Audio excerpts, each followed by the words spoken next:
So one of the electrical machines we have already done the very beginning, that was an AC generator.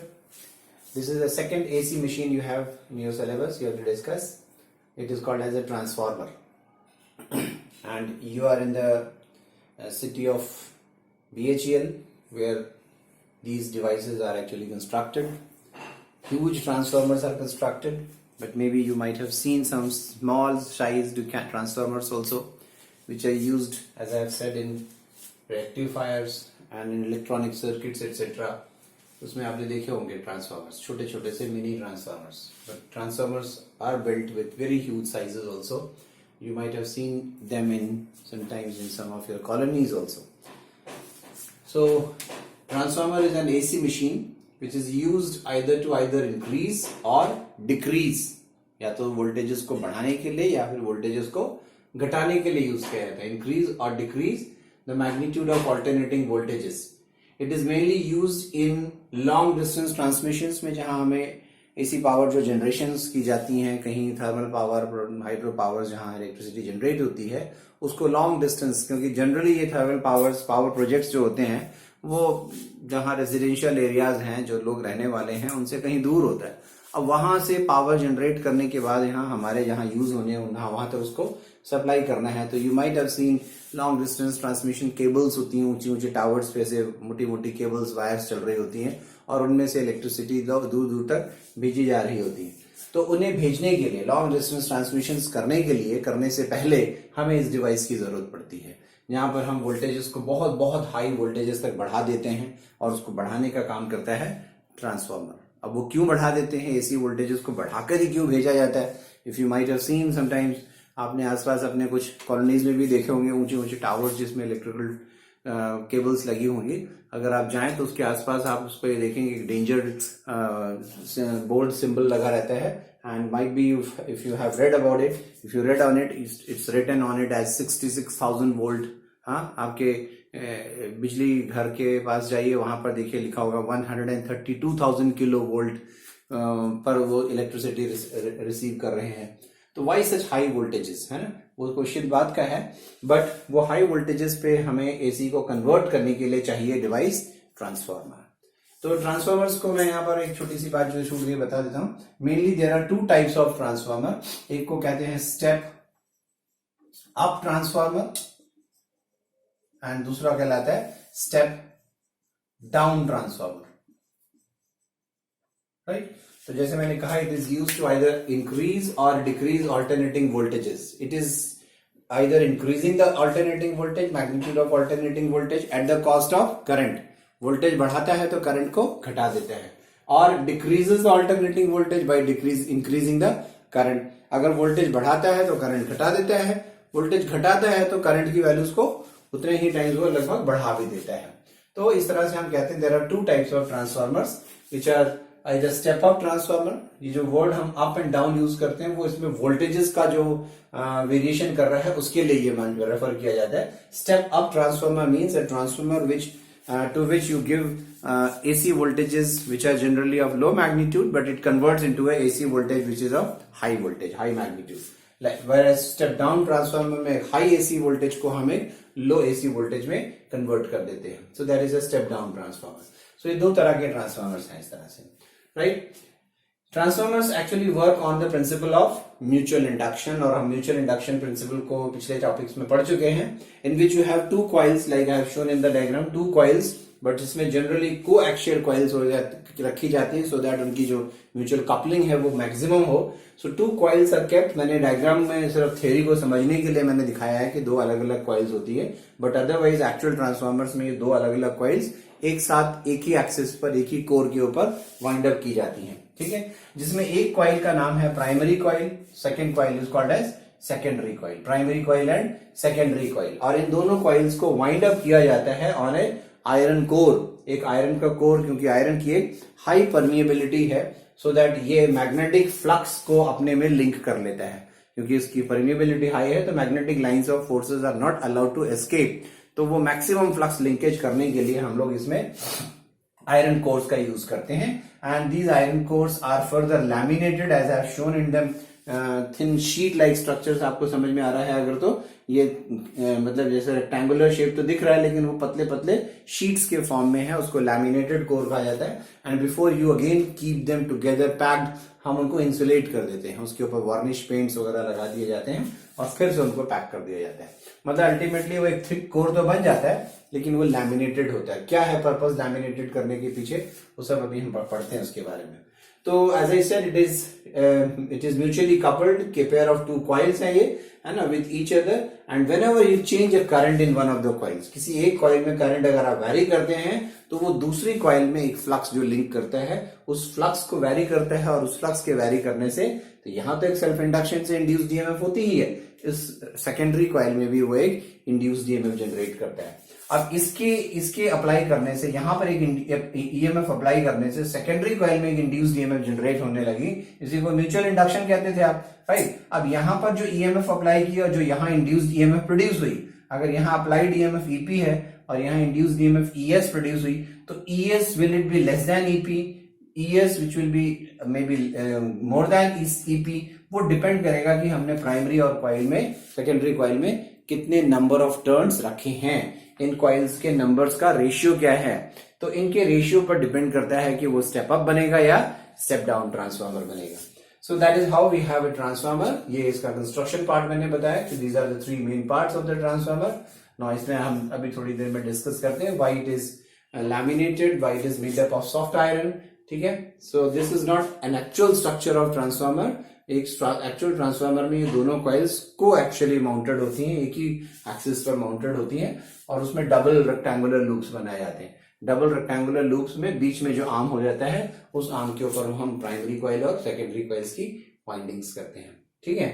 So let us, this is just an introduction part, और इसका constructional part मैंने आपको बताया थोड़ा सा। And now let us see the mathematical part, the theory of this transformer, है ना, how does it operate. Let us go for that. So this is the theory now. Remember that diagram which I have shown, but now I have rubbed it off. In that diagram I had shown NP, suppose, was the number of turns in the primary coil. In the diagram, if you remember, I had shown little large number of turns in the primary and little less number of turns in the secondary. Maybe it is the reverse case also. किसी एक में turns ज्यादा है, एक में turns कम है, तो इसलिए दोनों के number of turns अलग अलग लिखे गए।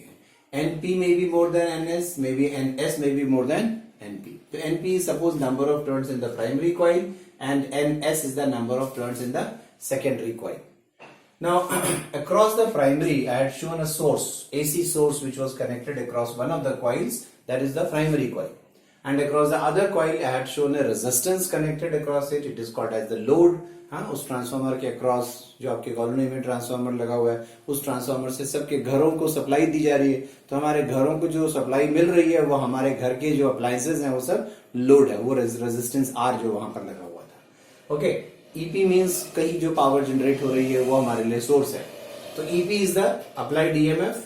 सपोज वो अप्लाइड ईएमएफ प्राइमरी के अक्रॉस लगाया गया था, see the symbol EP, and as a result of this EP, suppose उस प्राइमरी कॉइल के थ्रू करंट फ्लो करती है, it is IP. IP is the current in the primary coil, minded it is alternating current. ये सब ये दोनों varying है, time के साथ वैरी कर रहा है। ये इसको आप इंस्टेंटेनियस ईएमएफ कह सकते हो, इस वक्त इसको इंस्टेंटेनियस करंट कह सकते हो।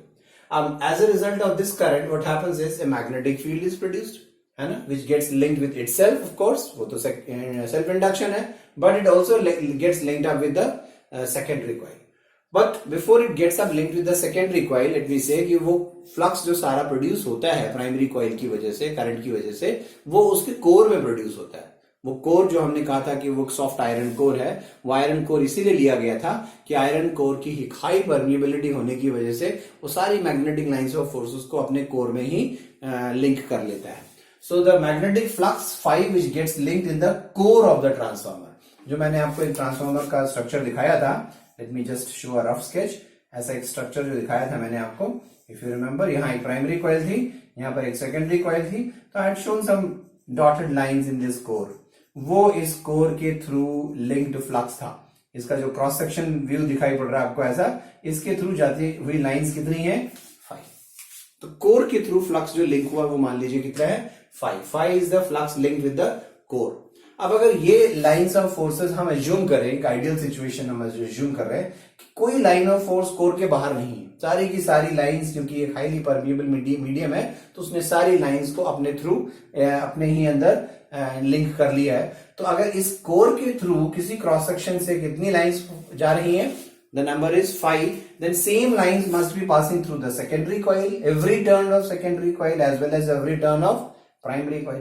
तो अगर इस प्राइमरी कॉइल के एक टर्न के थ्रू फ्लक्स 5 है, तो उसके पास np नंबर ऑफ टर्न्स थे, तो उसके पूरी कॉइल के थ्रू कितना फ्लक्स हुआ। So that is what I have written, magnetic flux linked with the primary coil. Flux linked 5 is in the core. So what is the flux linked with the primary coil? It is 5p suppose. It should be np is the number of turns in the primary multiplied by flux through every turn. In the secondary coil, flux is 5s suppose. Number of turns is ns. 5 is the flux with every turn. Ns into 5 is the total flux of the secondary coil. So what is the ratio of the flux with the primary and the secondary, or secondary with the primary? I have taken a ratio of 5s and 5p. तो ratio of these two should be equal to the ratio of their number of turns. मतलब जिस coil में ज्यादा number of turns है उसमें flux ज्यादा है, जिस कॉइल में नंबर ऑफ टर्न्स कम है उसमें फ्लक्स भी कम है। सो ये तो रेशियो ऑफ फ्लक्स हुआ। नाउ एज आई सेड कि जो करंट है वो एक ऑल्टरनेटिंग करंट है, मतलब ये करंट वैरी कर रही है। अगर ये करंट वैरी कर रही है तो ये जो मैग्नेटिक फील्ड प्रोड्यूस करता है, जो मैग्नेटिक लाइंस प्रोड्यूस होती हैं, वो फ्लक्स भी वैरिंग है। उसकी वजह से जो मैग्नेटिक फ्लक्स लिंक हो रहा है वो भी एक वैरिंग फ्लक्स है कि ये करंट जब जीरो होता होगा तो फ्लक्स जीरो हो जाता होगा, जब ये करंट पीक पर पहुंचता होगा तो फ्लक्स मैक्सिमम हो जाता होगा। मतलब इस करंट के वैरी करने से इस कोर में जो प्रोड्यूस हो रहा फ्लक्स है वो फ्लक्स वैरी करता रहता है। अब अगर ये फ्लक्स वैरी करता रहता है दैट मींस इस प्राइमरी और सेकेंडरी कॉइल्स के थ्रू जो फ्लक्स है 5p एंड 5s वो भी वैरी करता रहता होगा, isn't it? So IP is a varying current, is an alternating current. So it links a changing flux in the core.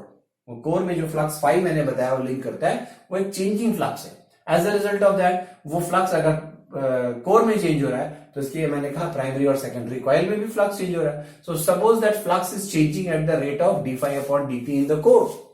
Core के थ्रू ये जो फ्लक्स है वो चेंज होता रहता है। तो किस रेट से चेंज हो रहा है, मान लीजिए किसी भी इंस्टेंट पर उसका रेट ऑफ चेंज क्या है, d∅/dt। अगर ये rate of change of flux in the core है तो what is the rate of change of flux in the primary coil? तो इसको हम डिफरेंशिएट कर दें। np तो चेंज हो नहीं रहा, 5p is changing because of 5, 5s is changing because of 5, तो d∅p/dt should be np times d∅/dt. d∅s/dt means rate of change of flux in the secondary should be ns into d∅/dt. But Faraday says rate of change of flux across any conductor is equal to the magnitude of induced EMF. So this rate of change of flux across the primary should be equal to induced EMF produced across the primary coil. ये है self induction, वो अपने across एक induced EMF generate करता होगा। And d∅s/dt is the rate of change of flux across the secondary coil. It should be equal to induced EMF produced across the secondary coil. Suppose that is ES I have written, है ना। Magnitude इसलिए लिखा है क्योंकि वो negative sign के साथ होगा, negative sign is because of Lenz's law. तो ये है इंड्यूस्ड ईएमएफ्स, है ना। अब अगर मैं इन इंड्यूस्ड ईएमएफ्स का रेशियो देखूं तो इसी ES/EP will be again ratio of NS/NP। मतलब induced EMF will be more across that coil where the number of turns will be more, है ना। अगर NS was more than NP तो ES will be more than EP. NS is less than NP, ES will be less than EP, right? Now here, look here, something important I have shown.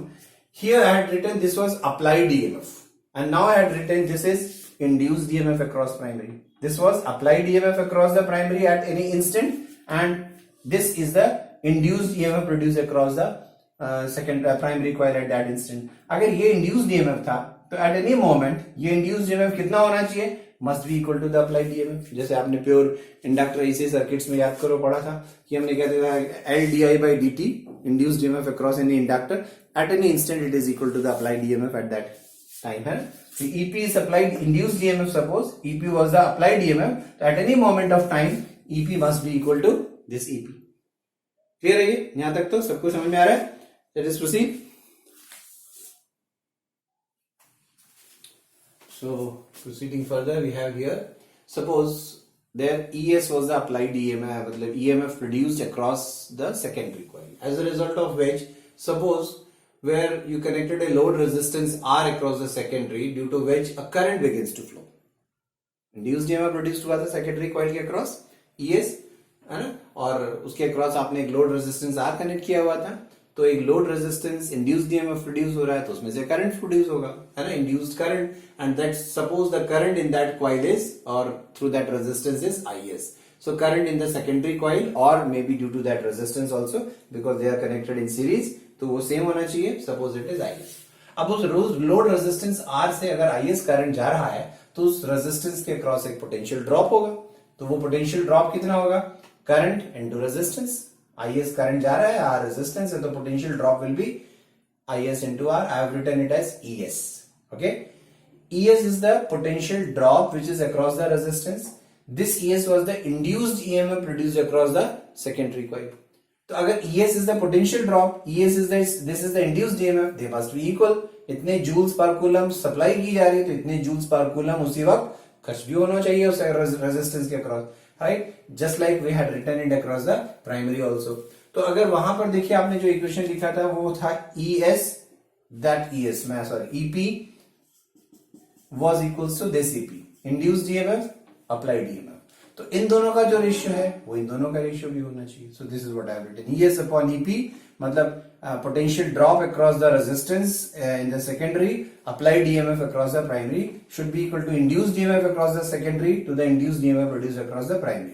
But इन दोनों का ratio था NS upon NP.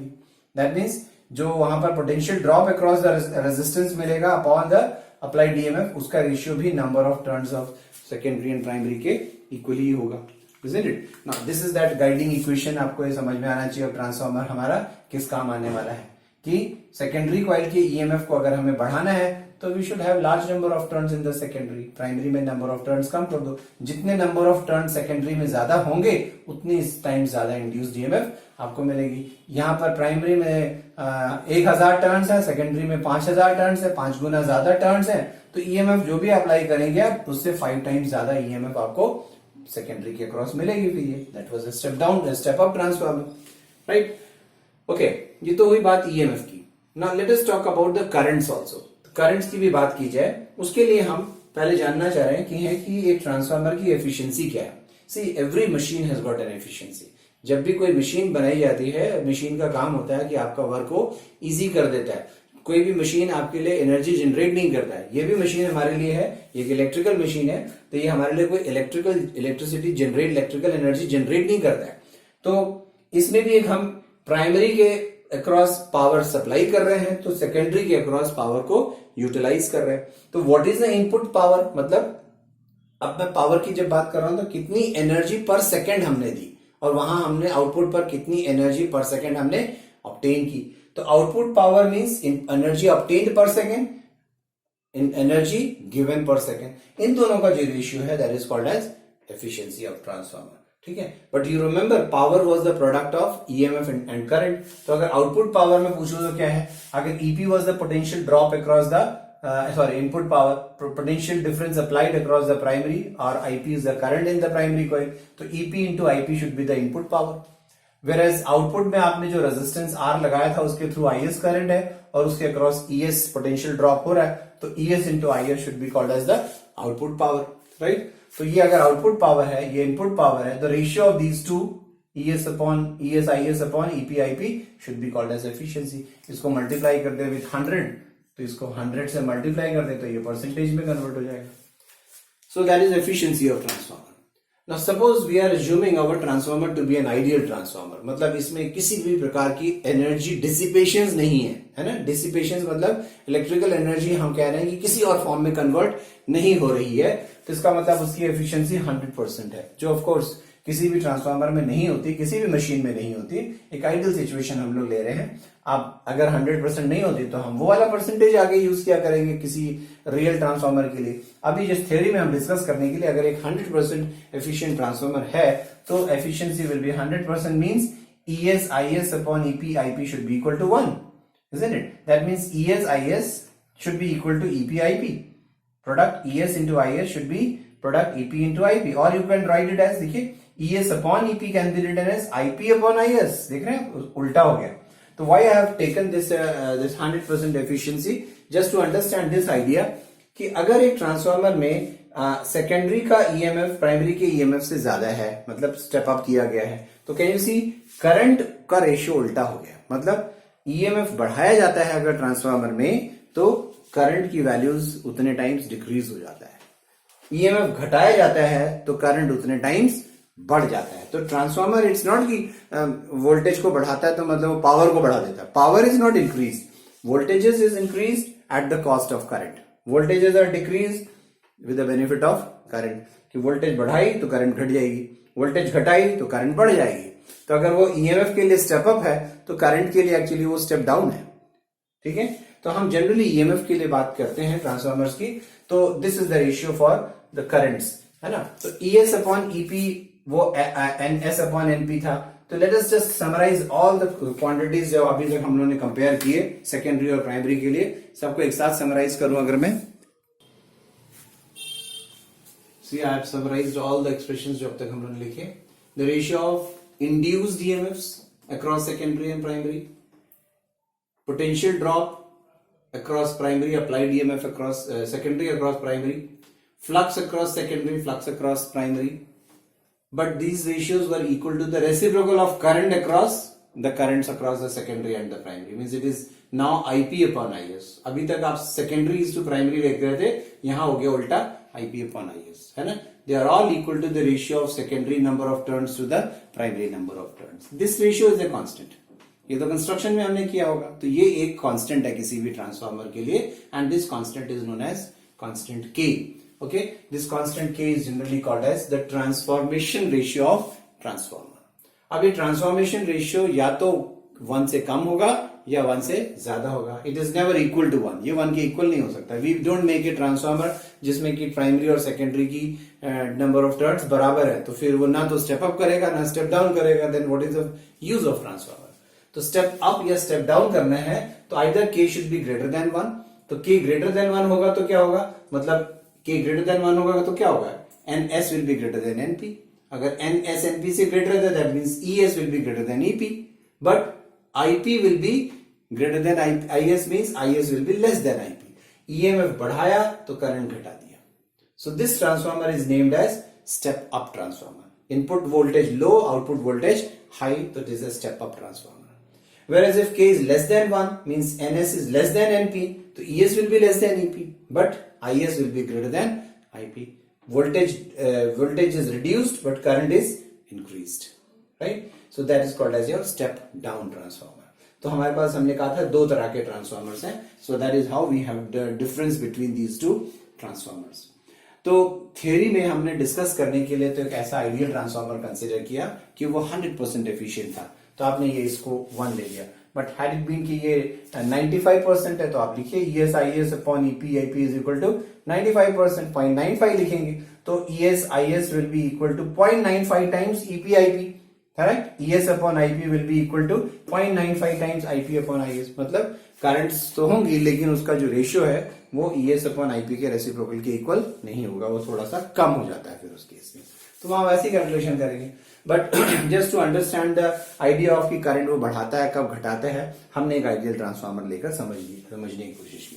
तो as such as I said कि कोई भी ट्रांसफार्मर 100% efficient नहीं होता है, but even then transformers are actually one of the most efficient devices, efficient machines में आती हैं जिनकी एफिशिएंसीज बहुत हाई हैं, हाँ, may be up to 95 to 98% efficiencies होती हैं इनकी।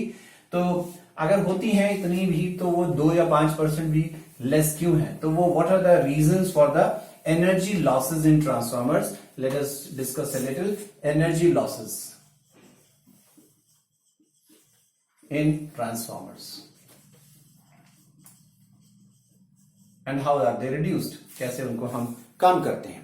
ओके, तो कुछ डिफरेंट टाइप्स के जो एनर्जी लॉसेस हैं, मतलब efficiency as I said it is as large as 95 to 98%, मतलब the losses are of the order of 2 to 5%। तो what are the different reasons due to which this energy loss in transformers takes place, dissipation of energy takes place. Number one is called as copper losses. Copper losses. What is copper losses?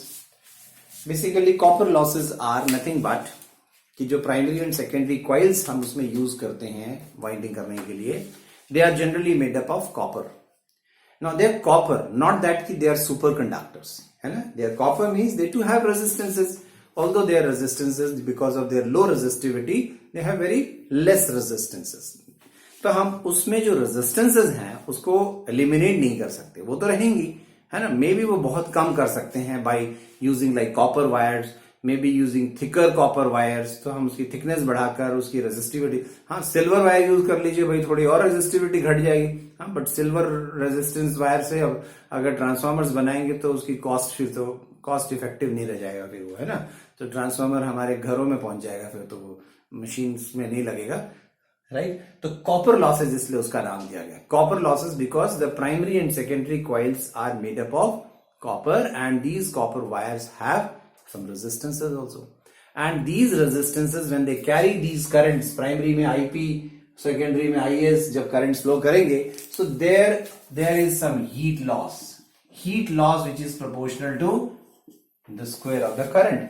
कि primary और secondary coils में जो currents होंगी वहां पर वो heating effects करते, तो ट्रांसफॉर्मर्स हीटअप होते हैं, है ना. इन रेजिस्टेंसेस की वजह से वो भी कॉइल्स भी हीटअप होती हैं. एज यू हैव सीन कि जो हमारा स्टेप अप ट्रांसफॉर्मर था उसकी सेकेंडरी कॉइल में करंट कम थी, प्राइमरी कॉइल में करंट ज्यादा थी. तो जब हम एक स्टेप अप ट्रांसफॉर्मर बनाते हैं तो उसमें क्या करते हैं, क्योंकि देख रहे हैं हीटिंग इफेक्ट करंट्स के स्क्वायर के प्रोपोर्शनल है, कि जहां ज्यादा करंट होगा वहां पर हीटिंग इफेक्ट ज्यादा होगी. तो यहां पर सेकेंडरी कॉइल में करंट कम है, प्राइमरी कॉइल में करंट ज्यादा है, तो स्टेप अप ट्रांसफॉर्मर बनाते समय हम क्या करते हैं, प्राइमरी कॉइल की कॉपर वायर को थिकर यूज करते हैं, सेकेंडरी कॉइल की थिन रहने देते हैं. वेरएज जब हम एक स्टेप डाउन ट्रांसफॉर्मर बनाते हैं तो वहां पर IS is greater than IP, तो वहां सेकेंडरी कॉइल की वायर्स का थिकनेस बढ़ा देते हैं, प्राइमरी कॉइल की थिकनेस कम कर देते हैं. So by adjusting the thickness and by changing the material of the wire like copper, we can reduce this energy loss to quite an extent. ठीक है. So this energy loss which is due to the heating of the primary and secondary coils due to their resistances, that is called as copper losses. And the two methods that I have suggested is by using a material of low resistivity, it can be reduced, and secondly by taking a thicker wires where the current is more. This loss can be reduced, not eliminated, but that can be reduced. Second loss, that is called as iron loss. What is iron loss? Where is iron in this transformer? Iron is in the core, isn't it? Iron हमने कहा it is made up of soft iron core. अब iron losses क्या? उसमें तो current हम पास नहीं कर रहे थे, बट यू सी उसमें करंट हम नहीं पास कर रहे थे, लेकिन फिर भी करंट उसमें जनरेट होता है. उसमें करंट क्यों जनरेट होगा भाई? हमने पढ़ा कि उसके कोर में फ्लक्स लिंक होता है, right. The flux is linked first in the core itself and that flux is a changing flux. वो फ्लक्स चेंज हो रहा है एंड वो कोर थिक स्लैब है, एक थिक ब्लॉक लाइक स्ट्रक्चर हमने देखा. अगर थिक ब्लॉक मेटल ब्लॉक्स में फ्लक्स चेंज होता है तो देयर वाज अ फिनोमेना हमने पढ़ा, that is called as eddy currents, Foucault currents. उसमें एडी करंट्स प्रोड्यूस होने लगती हैं और एडी करंट्स बहुत ज्यादा एनर्जी लॉसेस करती हैं. ये एक मेजर लॉस है जो ट्रांसफार्मर में होता है, जिसकी वजह से एफिशिएंसी डाउन होती है ट्रांसफार्मर की. तो cores get heated up because core में जो एडी करंट्स प्रोड्यूस होती हैं as a result of changing flux in the core, वो कोर बहुत ज्यादा मैग्नीट्यूड का एडी करंट्स अपने कोर में जनरेट करने लगता है. अब क्योंकि कोर जो है वो आयरन का है, हमें आयरन लेना पड़ रहा है क्योंकि उसकी परमिएबिलिटी हाई है. अब आयरन परमिएबिलिटी हाई तो है लेकिन उसका रेजिस्टेंस हाई है, तो हाई रेजिस्टेंस होने की वजह से एट द सेम टाइम एक हाई करंट, एडी करंट्स की मैग्नीट्यूड्स भी करंट बड़ी हो जाती है, तो उस करंट की वजह से, एडी करंट्स की वजह से भी तो हीट लॉसेस होंगी. तो कोर स्टार्ट्स हीटिंग अप और वो एक्सेसिव हीटिंग होती है. अगर वो हम उस करंट्स को या उसकी हीटिंग इफेक्ट को कम ना करें तो ट्रांसफार्मर्स हमारी जो है वो उसकी लाइफ ही खत्म हो जाएगी थोड़ी देर के अंदर. तो हम उस एडी करंट्स को ड्रास्टिकली कम करते हैं, बहुत ज्यादा कम करना होता है हमें. तो उसका तरीका क्या है? एडी करंट्स को कम करने का तरीका क्या है कि हम उसमें ब्लॉक्स ना बनाए, उसका कोर को ब्लॉक ना लिया जाए, क्योंकि अगर वो ब्लॉक होगा तो एडी करंट्स बनाएगा. तो हम उसको एक थिक ब्लॉक जैसा नहीं बनाते. हम क्या करते हैं, पहले उस ब्लॉक को थिन स्लाइसेस में काट देते हैं. जस्ट लाइक आपके एक ब्रेड के ब्लॉक को आप स्लाइसेस में कट कर देते हैं ना, वैसे ही स्लाइसेस उसकी कर दी जाती हैं. थिन स्लाइसेस कर देना मतलब उसका थिकनेस बहुत कम कर दिया. थिकनेस ऑफ ए कंडक्टर कम करना मतलब क्या? रेजिस्टेंस बढ़ा देना। अब रेजिस्टेंस बढ़ा देना मतलब उसमें करंट कम हो जाएगा, करंट को आधा कर दिया इसका मतलब हीटिंग इफेक्ट 1/4 हो जाएगा। सो दैट इज हाउ वो हम लैमिनेटेड कोर बनाते हैं, हम उस कोर को थिन स्लाइसेस में काट देते हैं और हर स्लाइस को पहले हम इंसुलेट कर लेते हैं, अब फिर से पैक कर देते हैं कि वो एक दूसरे के कांटेक्ट में दोबारा ना आ जाए, राइट। तो they are insulated sliced thin lamina like structures, the core is made, and the purpose of making that lamina like structure is to reduce the magnitude of eddy currents, which causes excessive heating effects and which is one of the major losses in transformers, and that is why it is called as iron loss. So this is energy lost due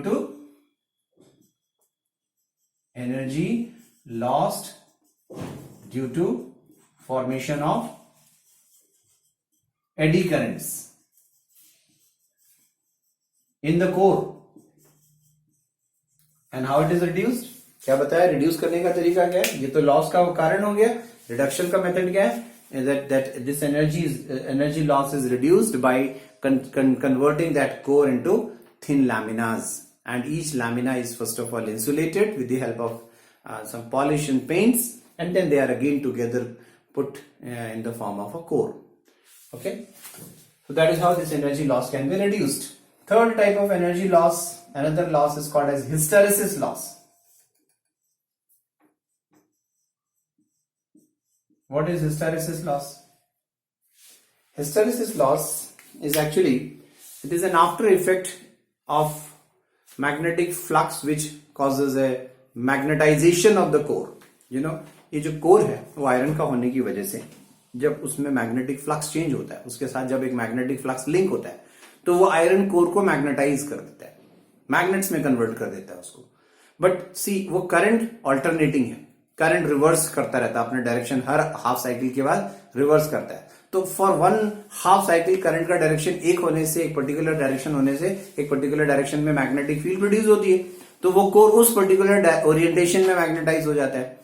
और next half cycle में current अपना direction reverse करता है तो वो core दोबारा reverse direction में magnetise होता है। मतलब पहले वो एक डायरेक्शन में मैग्नेटाइज हुआ, डाइपोल मोमेंट क्रिएट हुआ, अब रिवर्स करंट होने से पहले उसको अपने एक डायरेक्शन के मैग्नेटिक डाइपोल मोमेंट को डिस्ट्रॉय करना है, रिवर्स डायरेक्शन में एक मैग्नेटिक डाइपोल मोमेंट क्रिएट करना है। मतलब every time the current changes its direction, the core gets first of all magnetized, and then as it changes it demagnetizes and again magnetizes in the reverse order. So there is a rapid process of magnetization and demagnetization of the core taking place when the current is passed in the coils, right? So that magnetization and demagnetization, hysteresis loss is due to magnetization and demagnetization of the core due to the alternating current. Okay, for every time it magnetizes the core and then demagnetizes the core, some energy is spent. Magnetize करने के लिए energy चाहिए, उसको फिर demagnetise करने के लिए फिर एनर्जी चाहिए, एंड रिवर्स डायरेक्शन में फिर मैग्नेटाइज करेगा। मतलब every cycle some energy is lost during magnetization of the core and once again during demagnetization of the core because the current has to reverse its direction. So during this process some energy is lost. But how to reduce this energy loss? इसको भी हम कुछ कम कर सकते हैं। This can be reduced only by the choice of the material of the core, कि कोई ऐसा मटेरियल यूज करें जिसमें मैग्नेटाइजेशन करने में और डीमैग्नेटाइजेशन ऑफ द कोर करने में एनर्जी की एक्सपेंडिचर कम होती हो। तो उसको सिर्फ एक ही तरीका है हमारे पास कि वी यूज सॉफ्ट आयरन्स। जो हम कोर बनाते हैं वो एक सॉफ्ट आयरन कोर है, जिसमें जो हिस्टेरेसिस कर्व अगर आप देखें मैग्नेटिज्म के चैप्टर में, hysteresis curve for soft iron core, it encloses a very small area in that hysteresis loop, because that area bound in that hysteresis loop actually represented the energy lost by magnetization and demagnetization process. तो वहां hysteresis loss को हम reduce कर सकते हैं by choice of soft iron core, right. Still another loss is called as flux leakage. The fourth type of energy loss It's called as flux leakage.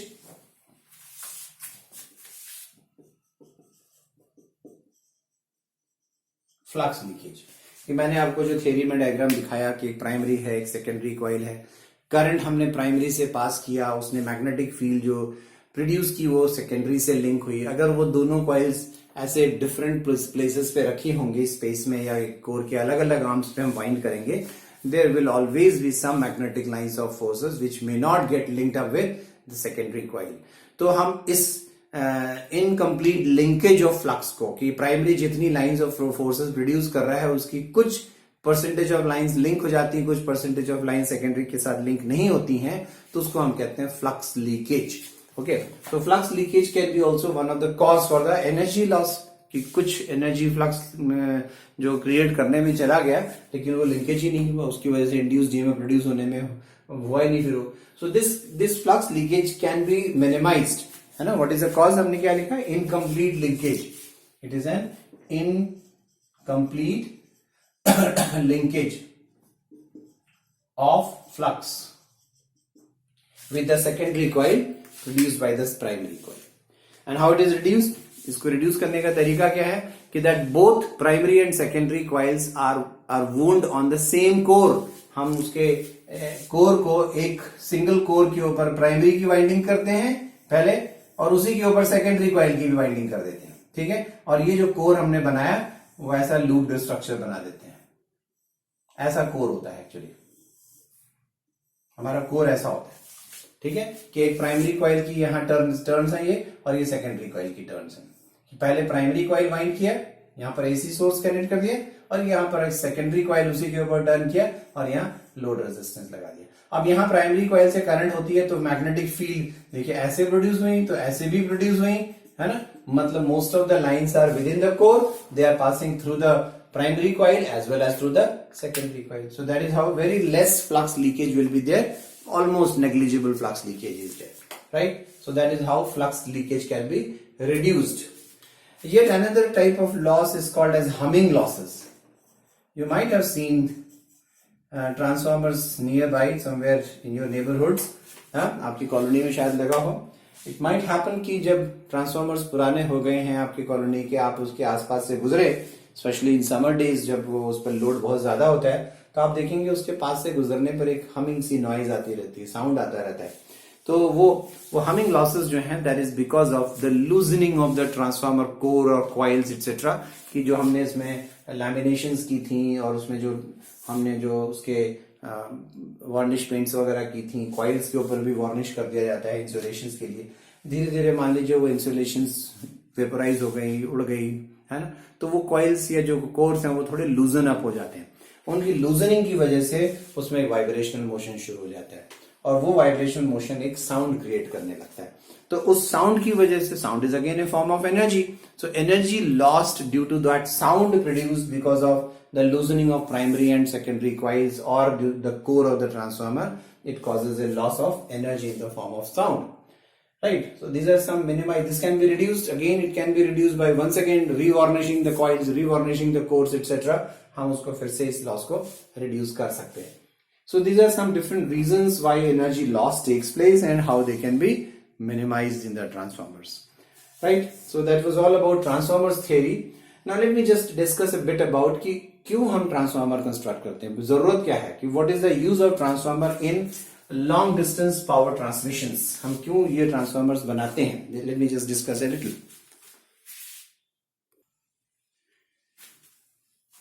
Look how the transformers are used, long distance transmissions of power. Think about a power station, यहाँ एक दूर शहर से दूर, ये एक शहर है, यहाँ पर इलेक्ट्रिसिटी का कंजम्पशन होना है, पावर यूज होनी है। शहर से कहीं सेवरल किलोमीटर्स दूर एक पावर स्टेशन है, ये पावर स्टेशन इलेक्ट्रिसिटी जनरेट कर रहा है।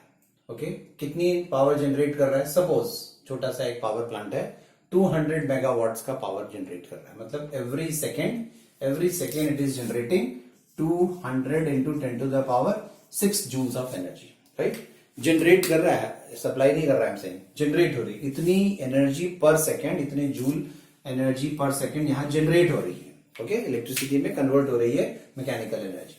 अब इसको हम भेजें, मैं अगर 200 मेगावाट प्रोड्यूस कर रहा हूं, ये सोचकर कि ये जो शहर है यहाँ पर, इस छोटे से शहर को 200 मेगावाट चाहिए था और मैं यहाँ 200 मेगावाट प्रोड्यूस करूं, तो क्या उसको 200 मेगावाट मिल पाएगा?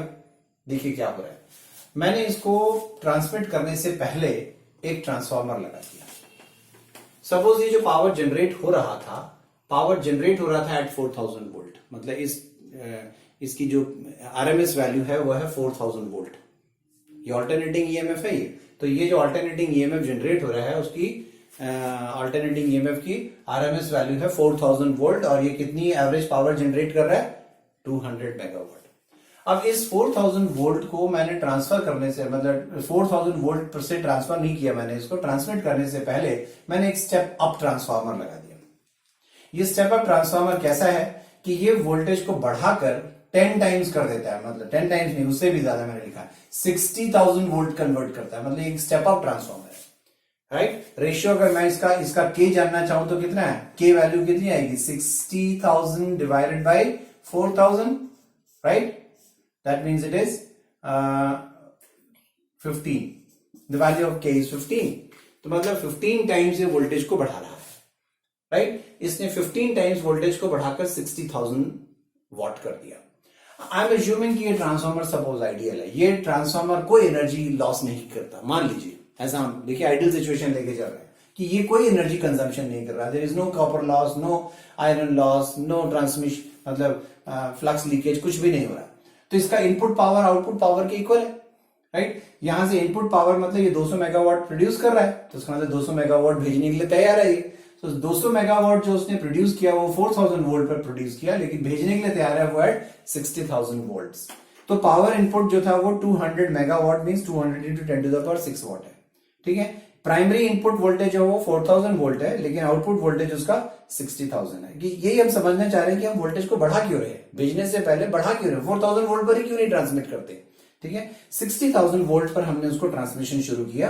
तो व्हाट इज द करंट, जो प्राइमरी सेकेंडरी कॉइल में जो करंट फ्लो करेगी, देखिए यहां पर सेकेंडरी कॉइल है, राइट, यहां सेकेंडरी कॉइल है। ये जो मैंने दिखाई है ये लॉन्ग डिस्टेंस दूर उस शहर तक लाइन बिछानी पड़ी होंगी, केबल्स ट्रांसफार्मर पोल्स के ऊपर से वो तारे जा रही हैं और वो इसके प्राइमरी से कनेक्ट होने वाली। वहां एक ट्रांसफार्मर और लगा हुआ है, उसका नाम है स्टेप डाउन ट्रांसफार्मर।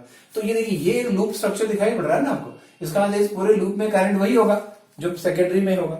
सेकेंडरी में करंट कितनी है, देखिए इनपुट आपका जो पावर है वो है 200 megawatt means 2 into 10 to the power 8 watt, divided by output जो पावर आप जिस पावर वोल्टेज पर आप उसको भेजने वाले हैं वो 60,000 वोल्ट। मतलब सेकेंडरी कॉइल में करंट कितनी हो जाएगी, 2 into 10 to the power 8 divided by 60,000 is 1/3 into 10 to the power 4 if I am right, इतने एम्पियर करंट है। दैट मींस इस केबल में जाने में और वापस आने में जो केबल है उसमें कितनी करंट जा रही है, 1/3 into 10 to the power 4 ampere. अब देखिए मैंने ये जो लॉन्ग डिस्टेंस सेवरल किलोमीटर्स की हो सकती है, मैंने इसका रेजिस्टेंस सिर्फ कितना लिया, 0.2 ओम। देखिए इतना लो रेजिस्टेंस तो मतलब एक बहुत हाई रेजिस्टिविटी वायर होगी या फिर खूब मोटे मोटे केबल्स लगाने पड़े होंगे। इतनी लो रेजिस्टेंस तो बहुत मुश्किल से अचीव होगी ना। इवन देन चलिए हम अपने कैलकुलेशन को समझने के लिए कि मैंने कहा कि इसका रेजिस्टेंस बहुत कम कर दिया हमने, 0.2 ओम की वायर है केवल ये। अब इस 0.2 ओम की वायर में लेट अस सी कि कितनी हीट जनरेट होकर, क्योंकि ये हीट तो यही रास्ते में खर्च हो जाने वाली है, वो तो उसको शहर को मिलेगी नहीं, है ना, वो एनर्जी जो यहाँ खर्च हो गई। कितनी पावर मतलब कितनी एनर्जी पर सेकंड यहाँ खर्च हो रही है, भेज रहे हैं हम कितनी 200 मेगावाट भेज रहे हैं, मतलब 200 into 10 to the power 6 joules पर सेकंड भेज रहे हैं। क्या उनको 200 into 10 to the power 6 joule पर सेकंड मिली? नहीं, डेफिनेटली। यहां कितनी एनर्जी लॉस हो गई वो हम कैलकुलेट करके देखें। देखिए कितना पावर लॉस हुआ है यहां पर इन द ट्रांसमिशन केबल्स, ठीक है, इसको हम लाइन लॉसेस कहते हैं, ठीक है, power losses in the transmitting cables. तो पावर लॉस कितना होगा, current in the transmitting lines square into the resistance of the cable.